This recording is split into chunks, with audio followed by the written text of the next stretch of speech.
नमस्कार. जेवण झालं माझं. आता मी वॉक केला आणि तुम्ही बघू शकता 8:30 झालेत आणि 5.5 किलोमीटर वॉक झालेलं आहे माझं.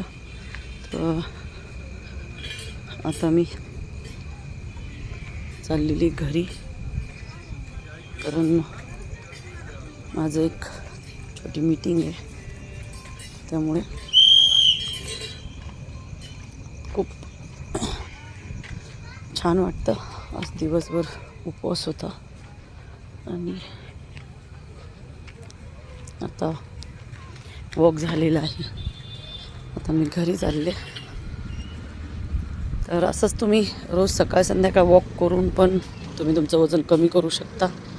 जर व्हिडिओ आवडला असेल तर लाईक करा, शेअर करा, कमेंट करा आणि प्लीज घरचं खाऊन वजन कमी करा. थँक्यू.